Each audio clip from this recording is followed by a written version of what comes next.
Você está ouvindo Devocional Robert Murray McCheyne.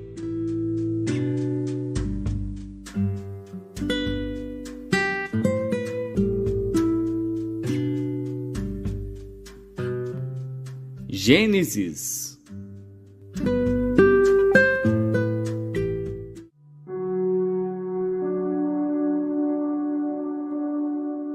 Gênesis, capítulo 44. E deu ordem ao que estava sobre a sua casa, dizendo: Enche de mantimento os sacos destes homens, quanto puderem levar, e põe o dinheiro de cada um na boca do seu saco. E o meu copo, o copo de prata, porás na boca do saco do mais novo, com o dinheiro do seu trigo.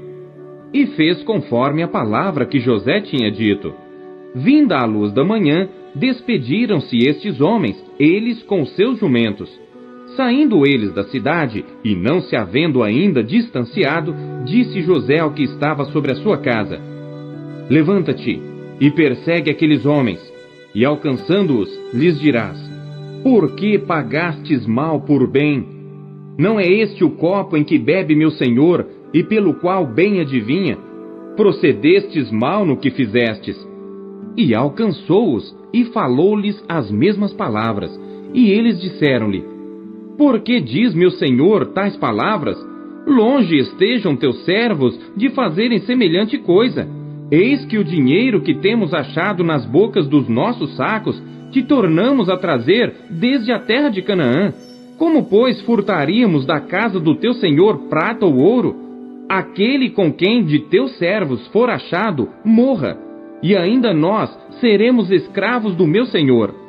E ele disse: Ora, seja também assim conforme as vossas palavras. Aquele com quem se achar será meu escravo, porém vós sereis desculpados. E eles apressaram-se, e cada um pôs em terra o seu saco, e cada um abriu o seu saco, e buscou, começando do maior e acabando no mais novo. E achou-se o copo no saco de Benjamim. Então rasgaram as suas vestes, e carregou cada um o seu jumento, e tornaram à cidade. E veio Judá com seus irmãos à casa de José, porque ele ainda estava ali, e prostraram-se diante dele em terra. E disse-lhes José: Que é isto que fizestes? Não sabeis vós que um homem como eu pode muito bem adivinhar? Então disse Judá: Que diremos a meu senhor? Que falaremos? E como nos justificaremos? Achou Deus a iniquidade de teus servos.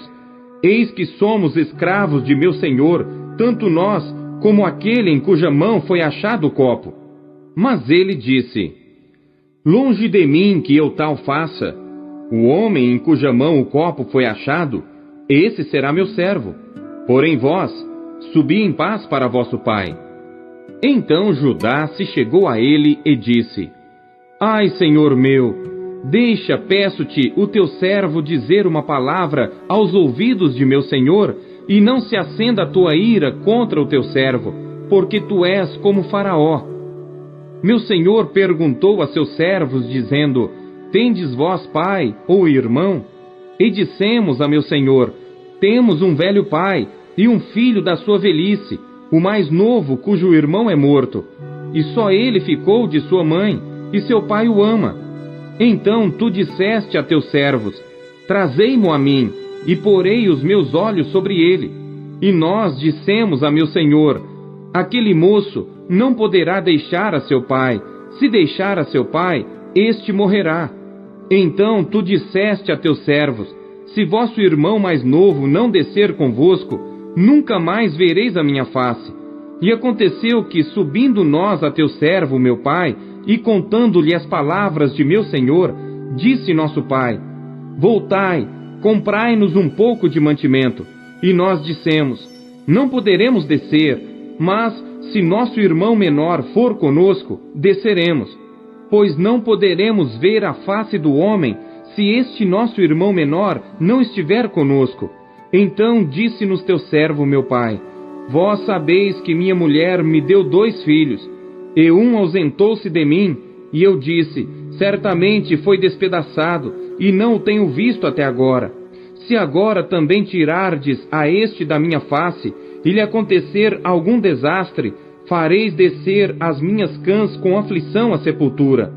Agora, pois, indo eu a teu servo, meu pai, e o moço não indo conosco, como a sua alma está ligada com a alma dele, acontecerá que, vendo ele que o moço ali não está, morrerá, e teus servos farão descer as cãs de teu servo, nosso pai, com tristeza à sepultura. Porque teu servo se deu por fiador por este moço para com meu pai, dizendo: se eu o não tornar para ti, serei culpado para com meu pai por todos os dias. Agora, pois, fique teu servo em lugar deste moço por escravo de meu senhor, e que suba o moço com seus irmãos. Porque como subirei eu a meu pai, se o moço não for comigo? Para que não veja eu o mal que sobrevirá a meu pai.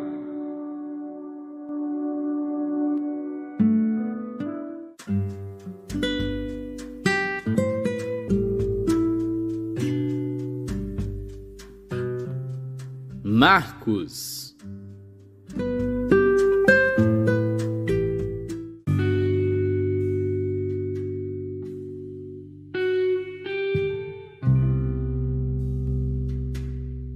Capítulo 14. E dali a 2 dias era a Páscoa e a festa dos pães ázimos, e os principais dos sacerdotes e os escribas buscavam como prenderiam com dolo e o matariam. Mas eles diziam: não na festa, para que porventura não se faça alvoroço entre o povo. E estando ele em Betânia, assentado à mesa, em casa de Simão o leproso, veio uma mulher que trazia um vaso de alabastro com unguento de nardo puro de muito preço, e quebrando o vaso, lhe derramou sobre a cabeça. E alguns houve que em si mesmos se indignaram e disseram: para que se fez este desperdício de unguento? Porque podia vender-se por mais de 300 dinheiros e dá-lo aos pobres. E bramavam contra ela. Jesus, porém, disse: deixai-a, por que a molestais? Ela fez-me boa obra, porque sempre tendes os pobres convosco, e podeis fazer-lhes bem quando quiserdes, mas a mim nem sempre me tendes. Esta fez o que podia, antecipou-se a ungir o meu corpo para a sepultura. Em verdade vos digo que em todas as partes do mundo, onde este evangelho for pregado, também o que ela fez será contado para sua memória. E Judas Iscariotes, um dos 12, foi ter com os principais dos sacerdotes para lhe o entregar. E eles, ouvindo-o, folgaram e prometeram dar-lhe dinheiro, e buscava como o entregaria em ocasião oportuna. E no primeiro dia dos pães ázimos, quando sacrificavam a Páscoa, disseram-lhe os discípulos: aonde queres que vamos fazer os preparativos para comer a Páscoa? E enviou 2 dos seus discípulos e disse-lhes: ide à cidade, e um homem que leva um cântaro de água vos encontrará. Segui-o. E onde quer que entrar, dizei ao senhor da casa: o mestre diz: onde está o aposento em que hei de comer a Páscoa com os meus discípulos? E ele vos mostrará um grande cenáculo mobilado e preparado. Preparai-a ali. E saindo seus discípulos, foram à cidade, e acharam como lhes tinha dito, e prepararam a Páscoa. E chegada a tarde, foi com os 12. E quando estavam assentados a comer, disse Jesus: em verdade vos digo, que um de vós que comigo come, há de trair-me. E eles começaram a entristecer-se e a dizer-lhe um após outro: sou eu? E outro disse: sou eu? Mas ele, respondendo, disse-lhes: é um dos 12, que põe comigo a mão no prato. Na verdade, o Filho do Homem vai, como dele está escrito. Mas ai daquele homem por quem o Filho do Homem é traído. Bom seria para o tal homem não haver nascido. E comendo eles, tomou Jesus pão, e abençoando-o, o partiu e deu-lhe, e disse: tomai, comei, isto é o meu corpo. E tomando o cálice, e dando graças, deu-lhe, e todos beberam dele. E disse-lhes: isto é o meu sangue, o sangue do Novo Testamento, que por muitos é derramado. Em verdade vos digo que não beberei mais do fruto da vide, até aquele dia em que o beber novo no reino de Deus. E tendo cantado o hino, saíram para o Monte das Oliveiras. E disse-lhes Jesus: Todos vós esta noite vos escandalizareis em mim, porque está escrito: ferirei o pastor, e as ovelhas se dispersarão. Mas depois que eu houver ressuscitado, irei adiante de vós para a Galiléia. E disse-lhe Pedro: Ainda que todos se escandalizem, nunca porém eu. E disse-lhe Jesus: Em verdade te digo que hoje, nesta noite, antes que o galo cante 2 vezes, 3 vezes me negarás. Mas ele disse com mais veemência: Ainda que me seja necessário morrer contigo, de modo nenhum te negarei. E da mesma maneira diziam todos também. E foram a um lugar chamado Getsêmani, e disse aos seus discípulos: Assentai-vos aqui enquanto eu oro. E tomou consigo a Pedro e a Tiago e a João, e começou a ter pavor e a angustiar-se, e disse-lhes: A minha alma está profundamente triste até a morte. Ficai aqui e vigiai.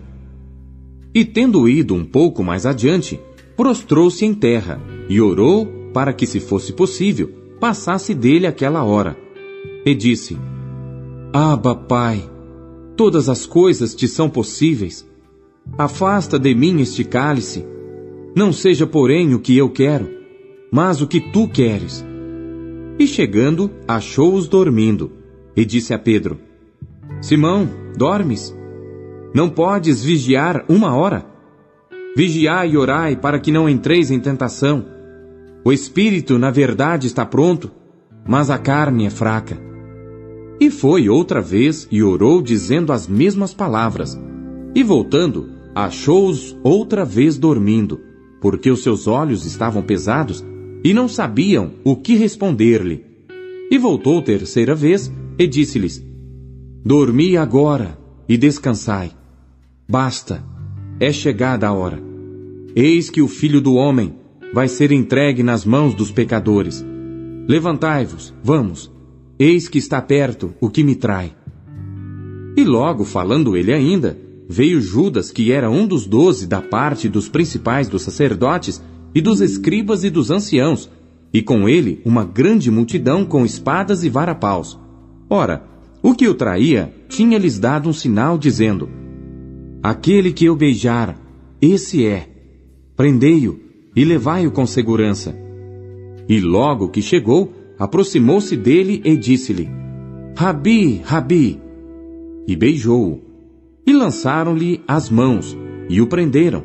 E um dos que ali estavam presentes, puxando da espada, feriu o servo do sumo sacerdote, e cortou-lhe uma orelha.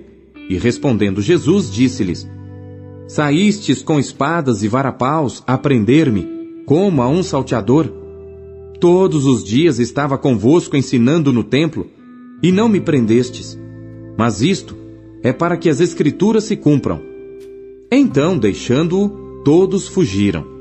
E um certo jovem o seguia, envolto em um lençol sobre o corpo nu. E lançaram-lhe a mão. Mas ele, largando o lençol, fugiu nu. E levaram Jesus ao sumo sacerdote. E ajuntaram-se todos os principais dos sacerdotes, e os anciãos e os escribas. E Pedro o seguiu de longe até dentro do pátio do sumo sacerdote, e estava sentado com os servidores, aquentando-se ao lume. E os principais dos sacerdotes e todo o concílio buscavam algum testemunho contra Jesus para o matar, e não o achavam, porque muitos testificavam falsamente contra ele, mas os testemunhos não eram coerentes. E levantando-se alguns, testificaram falsamente contra ele, dizendo: Nós ouvimos-lhe dizer: Eu derrubarei este templo, construído por mãos de homens, e em 3 dias edificarei outro, não feito por mãos de homens.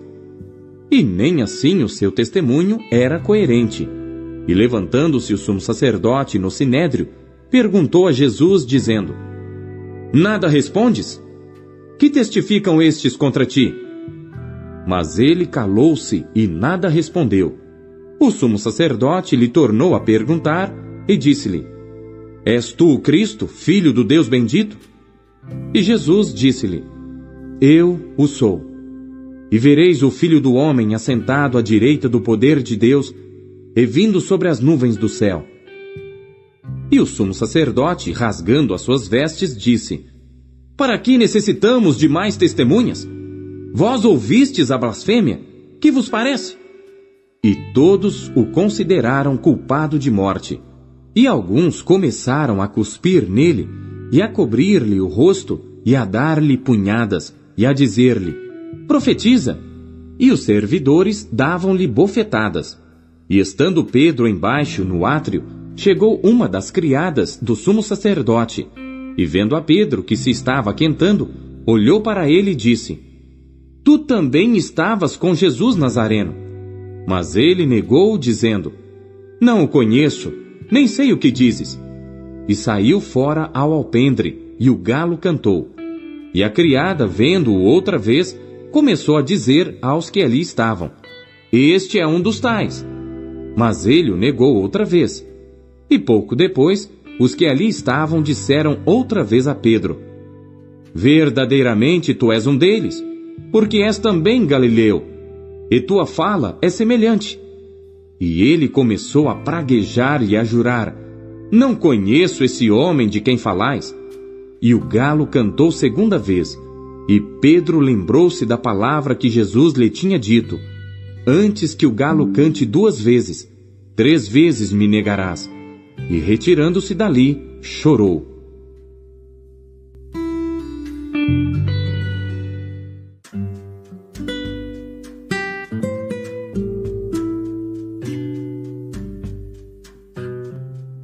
Jó.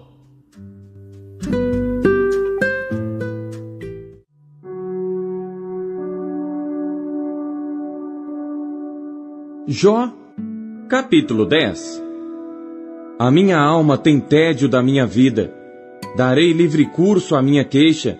Falarei na amargura da minha alma. Direi a Deus: Não me condenes. Faz-me saber por que contendes comigo.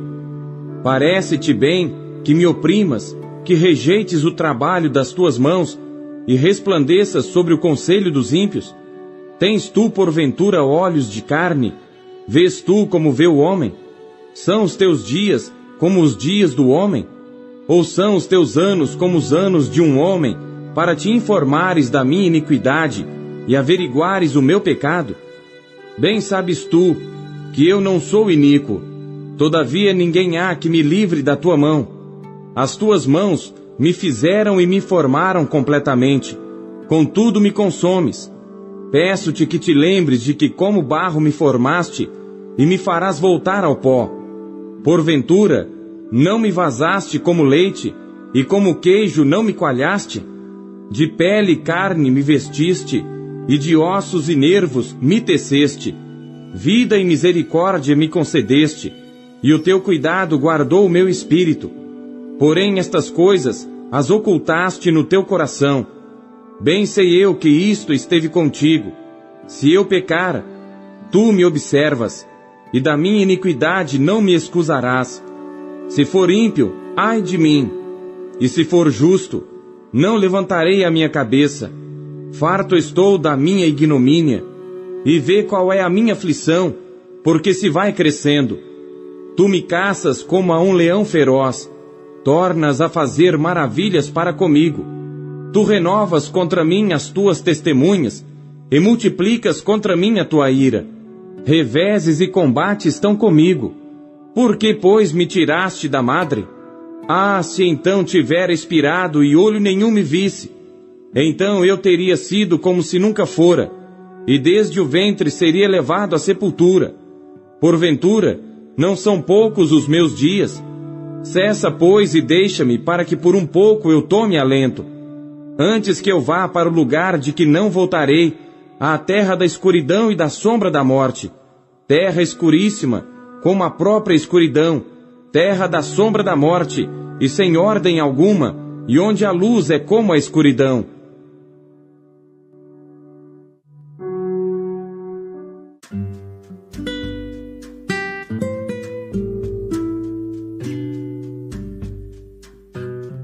Romanos.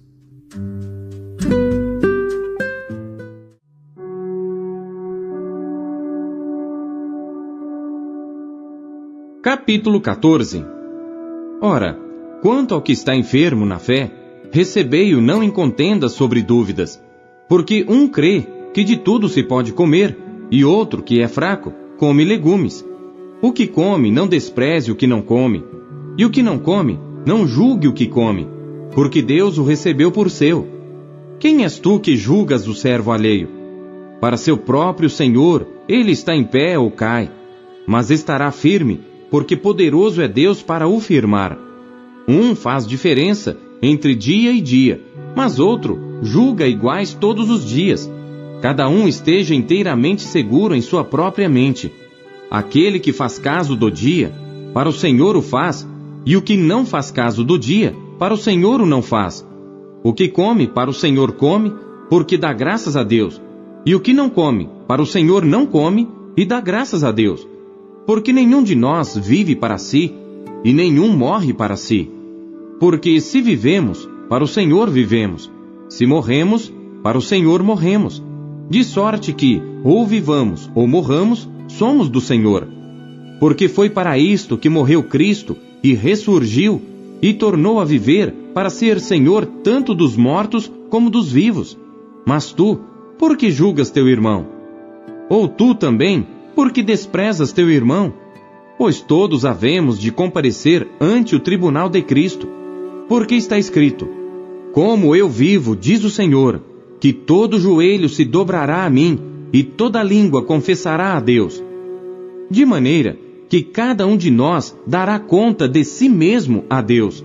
Assim que não nos julguemos mais uns aos outros, antes seja o vosso propósito não pôr tropeço ou escândalo ao irmão. Eu sei e estou certo no Senhor Jesus que nenhuma coisa é de si mesma imunda, a não ser para aquele que a tem por imunda, para esse é imunda. Mas se por causa da comida se contrista teu irmão, já não andas conforme o amor. Não destruas por causa da tua comida aquele por quem Cristo morreu. Não seja, pois, blasfemado o vosso bem, porque o reino de Deus não é comida nem bebida, mas justiça e paz e alegria no Espírito Santo. Porque quem nisto serve a Cristo, agradável é a Deus e aceito aos homens. Sigamos, pois, as coisas que servem para a paz e para a edificação de uns para com os outros. Não destruas por causa da comida a obra de Deus. É verdade que tudo é limpo, mas mal vai para o homem que come com escândalo. Bom é não comer carne, nem beber vinho, nem fazer outras coisas em que teu irmão tropece, ou se escandalize, ou se enfraqueça. Tens tu fé? Tem-na em ti mesmo diante de Deus. Bem-aventurado aquele que não se condena a si mesmo naquilo que aprova. Mas aquele que tem dúvidas, se come, está condenado, porque não come por fé. E tudo que não é de fé é pecado. A palavra de Deus nos encoraja, nos corrige e nos orienta. O que ela lhe trouxe hoje? E você acabou de ouvir a leitura devocional Robert McCheyne, o melhor plano de leitura conhecido na história da igreja. Que privilégio, hein?